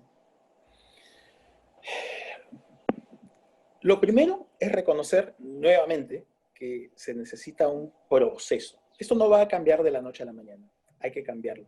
Hay que cambiarlo, pero paulatinamente, de a pocos. Y hay que aprovechar una oportunidad, porque la distribución de edades de los docentes es bien particular. Nuestros docentes son mayores, bastante mayores que el resto de trabajadores del país. No ha habido un recambio generacional en la profesión docente. Recién está comenzando a verlo, pero durante mucho tiempo no hubo, porque nadie quería ser docente. Los docentes de alguna forma han envejecido, pero nuevos docentes jóvenes no han entrado a la carrera. Entonces ahí hay una oportunidad, porque muchos de estos están a punto de jubilarse, están cerca de jubilarse. Van a pasar a jubilarse y hay que contratar nuevos docentes. Ahí hay que ser muy, muy cuidadosos con la selección de esos nuevos docentes. Pero a ver, ¿de dónde vas a seleccionar? De todos los que salen de las facultades de pedagogía del país. Y bueno, sigamos los eslabonamientos hacia atrás. Lamentablemente, los que entran a las facultades de pedagogía del país no son los más hábiles, digamos, según las pruebas de admisión, ¿no? Los puntajes de admisión más bajos de las universidades del país son para las especialidades precisamente de pedagogía. Los más altos es ingeniería, medicina, economía, pero no en pedagogía, ¿no? Y un análisis de las cifras del censo universitario, por ejemplo, te dice que los estudiantes de pedagogía son 2 y hasta 3 años mayores que en promedio los estudiantes de otras especialidades. Cuando uno indaga por qué, es que los estudiantes de pedagogía típicamente postularon 2, 3, 4 veces a la universidad y no ingresaron. Pero esas previas postulaciones a la universidad fueron a ingeniería, economía, medicina, a otras especialidades. Ya después de haber constatado que no entraban a esas otras especialidades que pedían puntajes muy altos, en algún momento dijeron, bueno, ya, yo voy a entrar a la universidad, porque es muy aspiracional entrar a la universidad, ¿no? Entonces voy a entrar a la universidad por la puerta más sencilla, que es, lamentablemente, la de la pedagogía, que ofrece puntajes más bajos. Entonces, mira cómo es que vamos haciendo los eslabonamientos y vamos hasta atrás, hasta los jóvenes de quinto de secundaria, en el momento que tienen que decidir qué quiero estudiar. Cuando tú vas a un quinto de secundaria y le preguntas a los jóvenes, ¿qué quieres tú estudiar? Muchos te van a decir, yo voy a estudiar ingeniería, medicina, economía, todas las profesiones estas con mejor reputación y mejores salarios. Y hay que pensar en el binomio, estatus, salarios, exigencias, recompensas. Y cuando tú les preguntas a esos jóvenes de quinto de secundaria, oye, ¿y la docencia? Sí, pero no, pero sí. O sea, la ven ahí, ¿ya? Y la verdad es que todos tenemos algo de docentes también. Todos de niños, y ahora remontémonos a la primaria. Seguramente de niños en primaria todos hemos jugado al colegio y hemos jugado a ser profesores y hemos entretenido de alguna forma romántica la idea de ser docentes, la idea de enseñar. Pero después la realidad nos hace de ver que, pucha, lamentablemente no es una opción. Entonces ahí ese binomio, exigencias, recompensas, es el que tiene que cambiar. Porque los círculos viciosos, en este caso, bajas exigencias, bajas remuneraciones, y tenemos este cuerpo docente que acababas de describir, lamentablemente, los círculos viciosos tienen que romperse no por un punto, sino por ambos puntos, por los dos puntos. Por eso es que es tan importante seguir trabajando en las evaluaciones docentes. Claro. Y por eso es que también es importante que junto a estas evaluaciones docentes vengan los mejores salarios. Salarios dignos para personas que quieran entregarle su vida a la docencia, ¿no? Entonces hay que trabajar con ambas. Pero esto no es nada sencillo, porque claro, cuando se habla de los docentes en el país, es el grupo ocupacional más grande del país. En el Perú empleamos cerca de 500.000 de docentes. Es muchísimo. Es lo más grande que existe. Y entonces si tú dices, oye, ya yo le subo 1% al salario de los docentes, multiplicado por ese 500.000 de personas, rapidito se convierte en muchísimo dinero. Muchísimo dinero. La vez pasada hicimos el cálculo que llevar los salarios de los docentes del tercio inferior en el que están ahora a la mediana de salarios de profesionales y técnicos en el país, requeriría 2% del PBI cada año. ¡Wow! Eso es demasiado. Eso es muchísimo. Mucho dinero, porque hoy invertimos 3.7, 3.8, ¿no? Entonces, requiere mucho dinero. Wow. No es viable en el corto plazo. Hay que ir construyendo. Wow. Estoy aprendiendo un montón de cosas,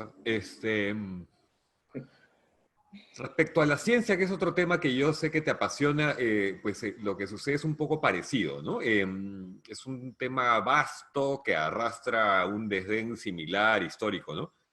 La inversión y la promoción en ciencia y tecnología en el país nunca ha sido especialmente relevante ni considerada, y es ahora cuando todo el mundo se voltea y busca respuestas en la academia y en los laboratorios, pues si bien este es un problema mundial, exige soluciones locales, ¿no? Ya se ha demostrado pues, que ciertas fórmulas globales no sirven para cada realidad, geografía, cultura, qué sé yo, ¿no? Y entonces me pregunto si será esta crisis el punto de quiebre hacia una promoción real de las ciencias y las tecnologías nacionales. Sí, pero déjame refutar algo que implícitamente has dicho. Uh-huh. Porque implícitamente has dicho, hagamos ahora un switch hacia las ciencias, que es otro tema que me interesa. Uh-huh. Pero todo lo anterior que hemos conversado también es ciencia. Ah, Es no, ciencia social. claro, por supuesto. Me estaba refiriendo, por supuesto, a las ciencias, no a las ciencias sociales ni humanas, sino a las ciencias, digamos, que están en el imaginario de la gente como tales, las ciencias naturales, las ciencias exactas, Exactamente. ¿no? ¿Qué es un imaginario, Dante? Que es un imaginario que no sucede de la nada, no es gratuito. Es un imaginario que ha estado sembrado durante mucho tiempo, ¿no? De pensar que las únicas ciencias o las ciencias a las que hay que pues, aplicarle e incentivar e invertir son estas ciencias básicas o naturales o en algunos lugares les llaman exactas, Uh-huh. que no tienen mucho de exactas, No. pero no, las ciencias son un conjunto mucho más amplio. Las Bueno, tú eres ciencias la sociales. prueba de ello, ¿no? Tú eres una prueba misma de eso, ¿no? Tu formación es Sí, una prueba de eso. yo vengo formado en ciencias básicas y he hecho una transición hacia las ciencias sociales, Claro. ¿no? Efectivamente, y hay que pensar en la integralidad de las ciencias. Pero ahora hablemos un poquito más de estas ciencias naturales, Ajá. las ciencias cercanas a la tecnología. Porque, mira, los últimos 15, 20 años también veníamos con un discurso muy, muy marcado que decía, oye, el mundo se va a digitalizar. Nuestros trabajos del futuro van a ser cada vez más digitales, nuestras relaciones del futuro van a ser mediadas por lo digital. Y lo que la pandemia ha hecho es acelerar todo, acelerar y traer en el tiempo todo eso a hoy. Y hoy estamos viendo que algunas cosas buenas, algunas cosas malas, esta ciencia nos está trayendo muchas novedades. Podemos hacer muchas interacciones así en el medio digital, en la carretera digital. De repente no necesitábamos tanto salir de nuestras casas, quizás para algunos privilegiados, y podemos hacer gran parte de nuestras vidas desde aquí, abastecernos con cierta periodicidad y entonces hacer nuestras interacciones todas digitales. Y esto nos abre un montón de puertas. No importa dónde estés sentado tú podrías estar sentado en una oficina o en Lima, o en Cusco, o en Bogotá, o en Nueva York. No habría diferencia, tendríamos la misma calidad de interacción. Entonces esto abre un montón de posibilidades, abre un montón de potenciales, pero como abre posibilidades, también es cierto que no todos estamos preparados de la misma forma para aprovechar esas posibilidades, ¿ya? Y justamente esto de la tecnología probablemente también implique mayores desigualdades, mayor concentración del éxito. Este es un término que ya se ha discutido bastante en el inglés, que se llama el ganador se lo lleva todo, the winner takes all. Estamos moviéndonos hacia una economía donde the winner takes all. Ya sucedió con Amazon, por ejemplo, que acabó arrasando a todos sus competidores más pequeños alrededor y se convirtió en el ganador que se lleva todo del mercado de intermediación comercial en los Estados Unidos. Ha sucedido con Facebook. Es que las plataformas y las redes funcionan de esa manera. Son cada vez mejores mientras más acaparen, mientras más personas estén ahí, ¿no? Y ¿qué pasa con profesores, por ejemplo? Vamos a poner el caso de profesores en línea, que hay varios profesores en línea dando clases en YouTube y tal. Si mis hijas van a tener la capacidad de buscar a un profesor en la red, y ahora la distancia ya no es un issue, y la distancia ya no es un tema, ellas van a buscar al mejor profesor de toda la red, no importa que esté en Lima o que esté en cualquier otra ciudad. Y entonces, ese mejor profesor en la red va a acaparar a todos los estudiantes posibles y les va a dar clases en la red, donde todos los demás profesores entonces van a quedarse de alguna forma sin mercado. Las concentraciones de mercado que van a suceder en los próximos años van a ser brutales. Ala. Y van a cruzar fronteras. No hay legislación nacional que les haga frente de alguna forma. Hay que repensar las legislaciones nacionales. Wow. Casi acercándonos al cierre, no quería dejar de preguntarte esto. Como mencioné al principio, tu formación es numérica, es matemática, tú tienes una pasión por la matemática. En un texto tuyo de hace un par de años, leí que decías que era la creación colectiva más bella que haya podido dar la humanidad, y me pareció un enunciado bello también. Ahora mismo todos reconocen la importancia de la ciencia y de las ciencias matemáticas, especialmente, por ejemplo, para las cuestiones estadísticas, pero a los que tenemos, llamémosle, dificultades con los números, quisiera que me expliques con esa misma naturalidad y en tus propias palabras, ¿en qué radica dicha belleza? Y por supuesto no me refiero a la aplicación utilitaria de las matemáticas, porque eso es obvio para todos, ¿no? Me refiero a cómo se aprecia la belleza de las matemáticas y cómo se podría impulsar la enseñanza de las ciencias matemáticas de forma más inspiradora, que haga que los chicos pues sientan una inclinación por practicarla. Me imagino que pasa por detectar esa belleza que tú mencionas, ¿no? Sí, sí.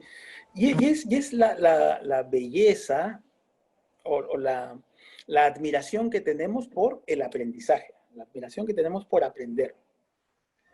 3 o 4 veces en esta conversación que ya llevamos teniendo te escuché decir, wow, algo te llamó la atención, algo te admiró, algo te sorprendió y Sí. sentiste un placer. Y sentiste Claro. un placer.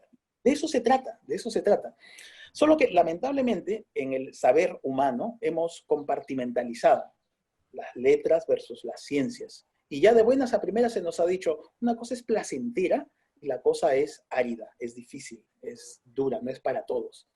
Ese ya es un punto de partida que además arrastramos generación tras generación desde hace muchísimo tiempo, ¿no? O sea, también somos una sociedad donde los padres le cuentan historias a sus hijos, ¿no?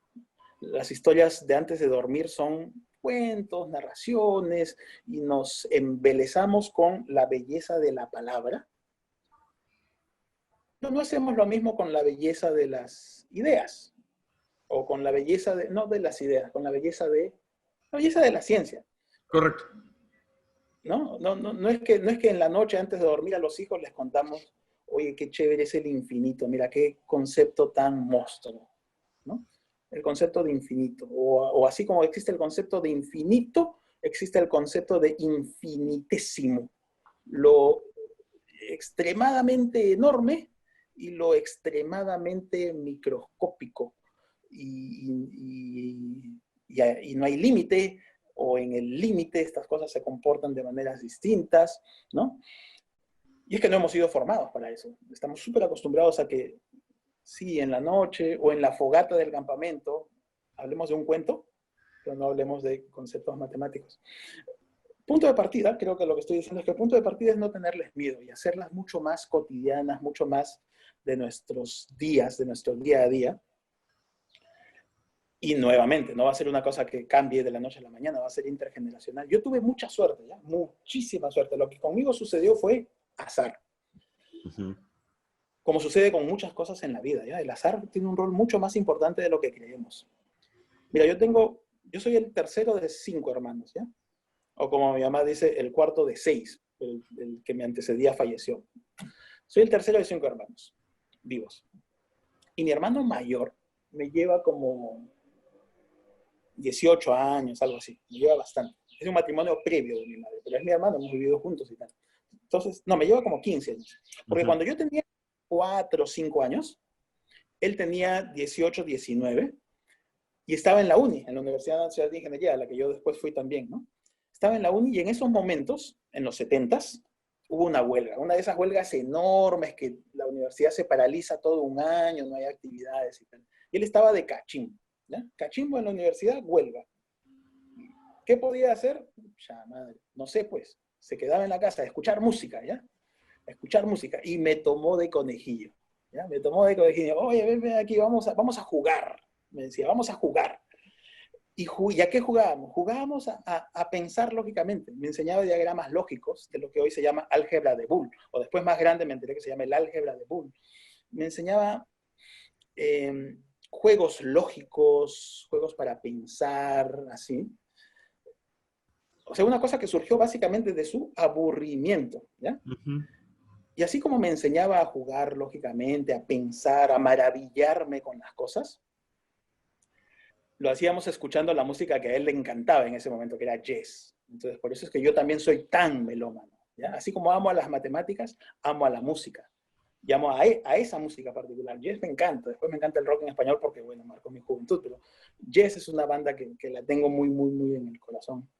Porque la asocias con el placer, además, pues. Con el placer y el aprendizaje, ¿no?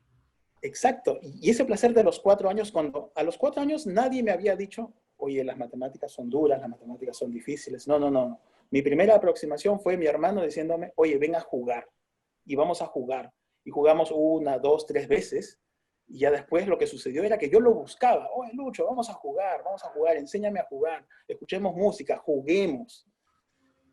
Y esa fue mi entrada a las matemáticas. Absolutamente azarosa, como te digo, ¿ya? Tener un hermano tan grande, que me lleve tantos años, estudiante de ingeniería en su momento, con una huelga, o sea, le sobraba tiempo y talento a mi hermano. Y ¡pum! Simplemente por azar, me lo regaló de esa manera tan maravillosa. Uh-huh. Entonces, eso que me sucedió a mí, que es tan único, tan casual, tan azaroso, podría sucederle a muchos. Pero para que suceda con muchos, hay que comenzar a empujar, ¿no? Y esa es una de más o menos mis cruzadas. Comenzar a empujar y a difundir que por las matemáticas también se puede sentir amor. Así como nos maravillamos con la palabra y con las ideas que transmiten las palabras, nos podemos maravillar también con los constructos matemáticos, con la arquitectura de la matemática, que es bellísima, es abrir puertas a campos inimaginables, bellos, indescriptiblemente bellos. Uh-huh. Uh-huh. Estoy de acuerdo en la magia de eso que, por citar a Paul Auster, es como la música del azar, ¿no? Y también en la importancia de una figura inspiradora para marcarle la vida a alguien, ¿no? A un chico. Eso es... Pucha, yo cuando era un pipiolo, leí no sé cómo llegué a ese libro que se llamaba El hombre que calculaba, de un enigmático hombre llamado Malva Tahan, ¿no? Que me acuerdo que me dejó estupefacto de lo bonito y por un tiempo yo también amé las matemáticas hasta que en mi colegio tuve el peor profesor humano de álgebra y empecé a odiarlas. Simplemente, o sea, me arruinó lo que pudo ser un acercamiento a las ciencias, fue arruinado de plano, ¿no? Por eso que me parece importante conectar todo lo que hemos hablado y la importancia de tener buenos docentes, inspirar, no solamente que transmitan conocimiento, sino que transmitan pasión, pensamiento alternativo, crítico, ¿no? Que animen, que puedan asociarlo con la música, ¿no? Con todo para que poder llegar a los chicos y que estos tengan las mejores herramientas ahora, además, más necesarias que nunca para poder enfrentar un porvenir tan arduo, ¿no? Claro, y ahí déjame decir una cosa más, y una Por cosa más que favor. depende ya de sistemas educativos, no del sistema educativo peruano, de los sistemas educativos, de la manera en que se enseña matemática. Porque lo que muchas veces se nos enseña como matemática, en realidad son algoritmos, fórmulas. Claro. Y sí, esas son parte de las matemáticas, pero la parte bella de las matemáticas no está ahí. Está en todo lo otro, en las ideas, en las estructuras. Es como Claro. si, mira, en el campo del saber se nos enseñara solamente sintaxis, solamente las formas sintácticas y todas estas fórmulas Claro. también áridas, Claro. ¿no? Si es que Eso es todos una se buena idea. circunscribieran, enseñaran solo eso, también le tendríamos miedo a la lingüística, ¿no? Claro, el ejemplo es buenísimo. El ejemplo la analogía es tal cual. Es como si la lingüística fuera la gramática solamente, ¿no? Y además, por supuesto, esto es verdad, que es un aprendizaje acumulativo, pues, ¿no? Entonces, si no pillaste lo que debías pillar al principio, pues luego todo se te hace más, pues, cuesta arriba, ¿no? Es Hugo, antes acumulativo de... para, es acumulativo Antes, para uno, es acumulativo entre generaciones, y eso es lindo, y eso es lo que también lleva a esa afirmación de que es un constructo social, ¿no? correcto, correcto. Antes de acabar, quiero preguntarte algo ya medio personal. Cuando esta situación comenzaba en marzo, con la primera disposición de cuarentena, todos asumimos que la cosa pues duraría un par de semanas, ¿no? Hacíamos planes para 2 semanas, encontrarnos en 2 semanas, qué sé yo, ¿no?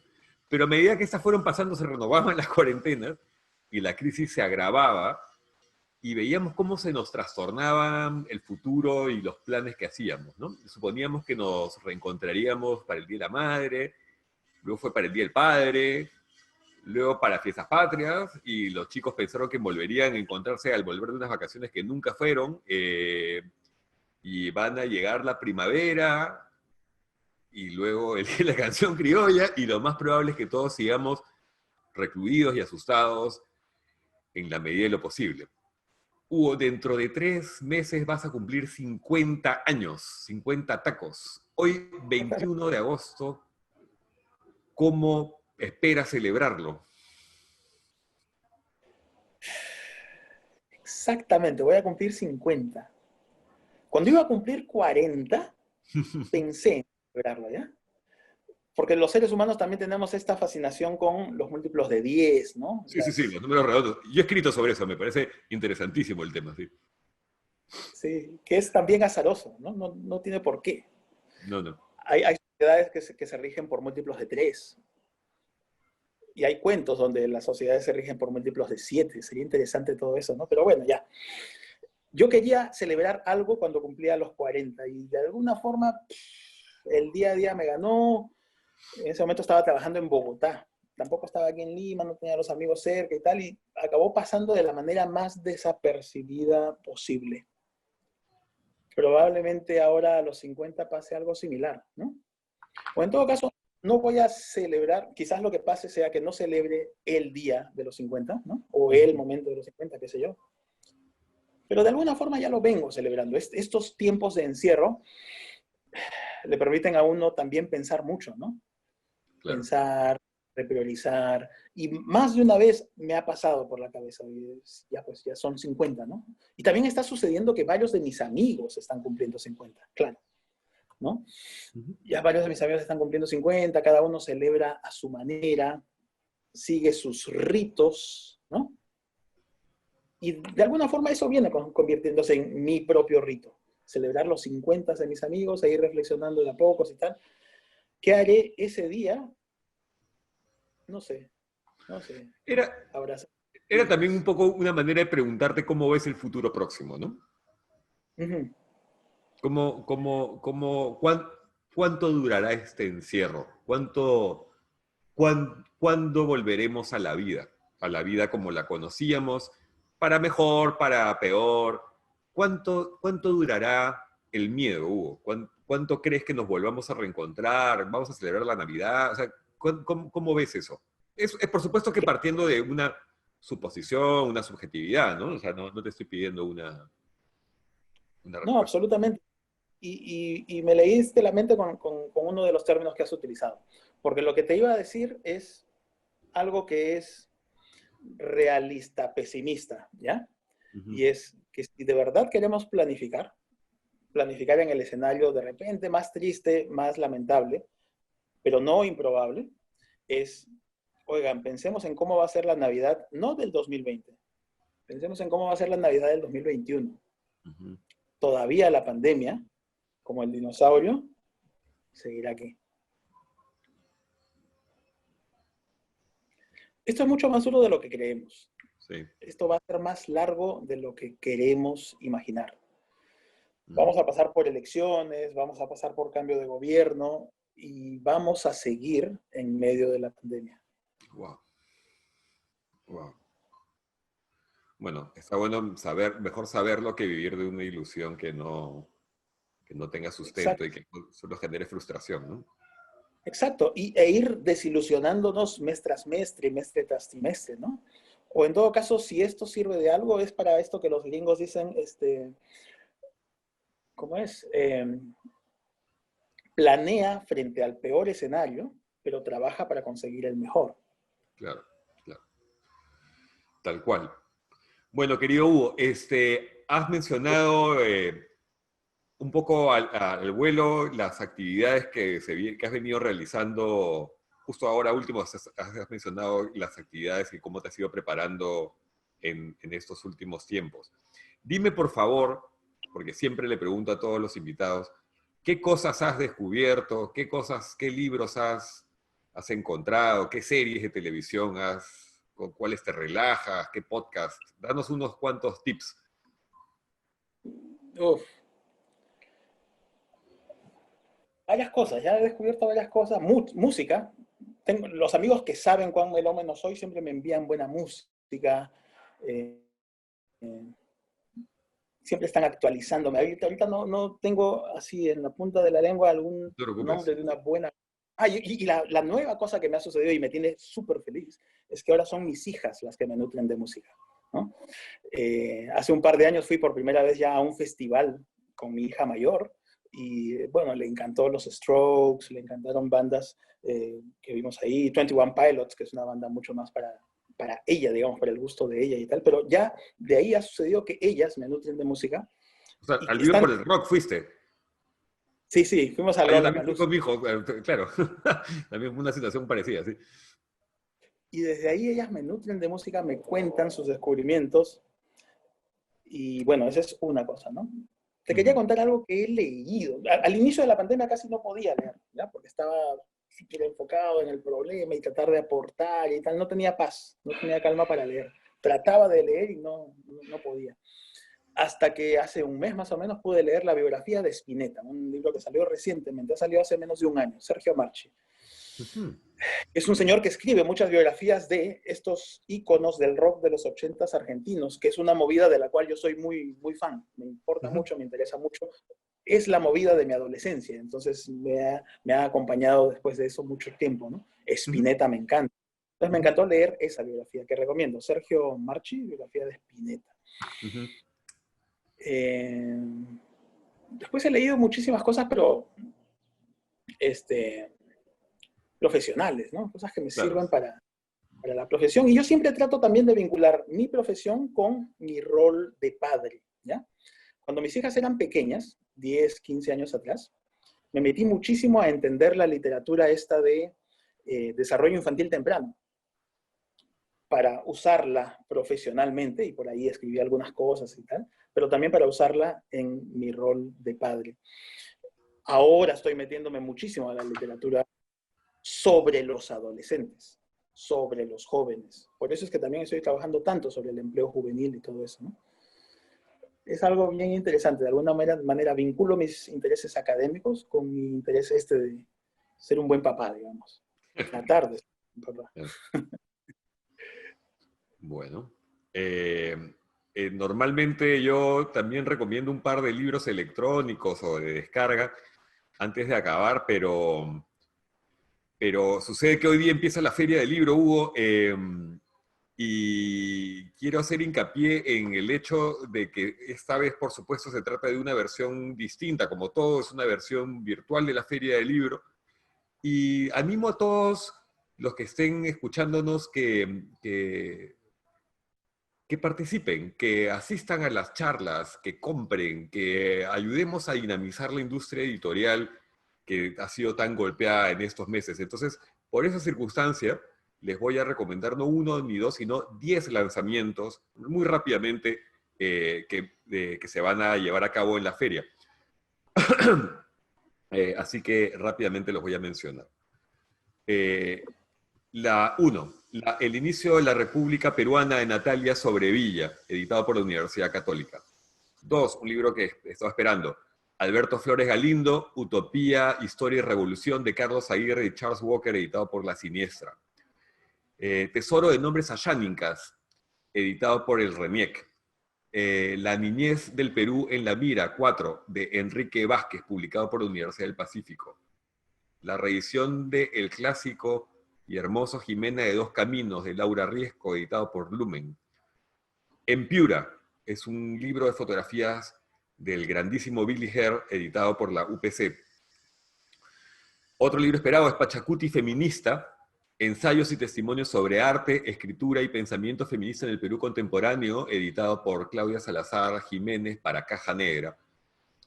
Humos de Ironía, la novelística de Julio Ramón Ribeiro, Giancarla y Laura, publicado por Revuelta. Otro libro que esperaba mucho es ese de Abelardo Oquendo, La crítica literaria como creación, una edición de Alejandro Susti, que llega también con la Universidad Católica. Y por último, para cerrar estos 10 libros que por ahora recomendamos, la novela Lo mucho que te amé de Eduardo Sacheri, el argentino, publicada, editada por Alfaguara. Les repito, les recomiendo que visiten la página web de la FIL, es www.fillima.com, para que estén atentos a las charlas. La charla inaugural empezó hoy con Sabater, va a estar buenísimo, va a estar Vargas Llosa, van a estar algunos grandes, nacionales, internacionales, muchas presentaciones de libro. Apoyemos todo, que nos toque. Querido Hugo, muchas gracias por todo. Toca ahora el momento del poema de confianza que está en tus manos. Muchas gracias. Bueno, de Sabater te voy a decir que leí el libro previo, creo que es el último que sacó, que le dedica a la esposa, que lamentablemente... Es el último, sí. Sí, es brutal. Bueno, a mí por lo menos me impactó. O sea, qué tristeza, pero qué belleza, cuánto amor.